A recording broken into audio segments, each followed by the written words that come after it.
so quick to take things personally? Do we actually believe that everything is always about us?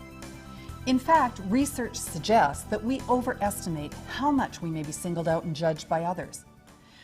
When someone says something negative or nasty about you, it actually says more about them than it does about you.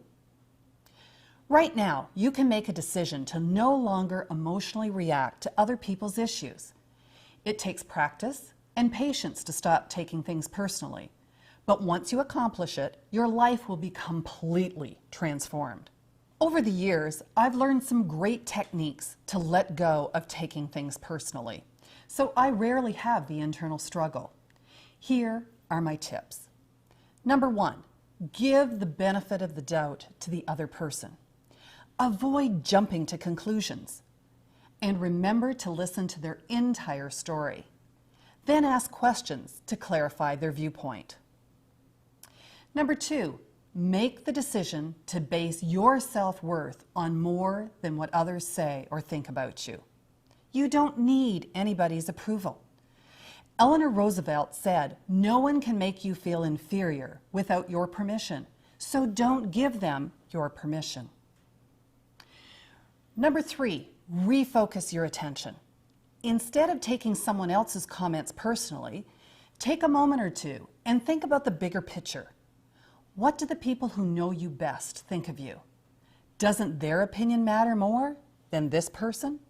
Number 4, give up your judgment. Most of us have preconceived notions about people and situations. It's just the way that we're built. That being said, no one likes to be judged. When we let that judgment go, it frees us up to see the person and the situation in a whole new way. By giving up the judgment, we might actually find out what the real issue is. Number 5, practice being strong. Strong in who you are and what you believe. When we have confidence in ourselves, it's much easier to stay neutral and avoid buying into somebody else's baggage or their issues. When we take things personally, we can become a victim of what we think others are saying about us. Besides, confident people are rarely victims. Number 6, avoid being overly sensitive and be aware of your triggers. If you are a sensitive person, you have radar that constantly catches negative comments that hurt you.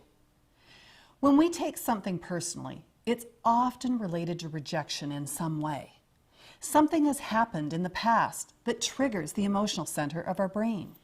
Do you know what triggers your emotional responses? If you do, that's great. Recognizing the triggers is the first step to disengaging. When we take something personally, we do not stand in our own power. We buy into others' weaknesses. If you practice these techniques over and over, you will find yourself becoming more neutral and less affected by someone else's negativity.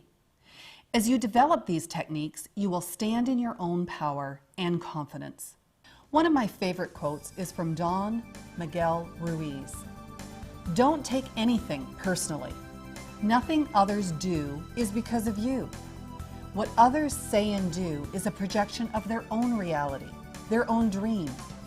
When you're immune to the opinions and actions of others, you won't be the victim of needless suffering."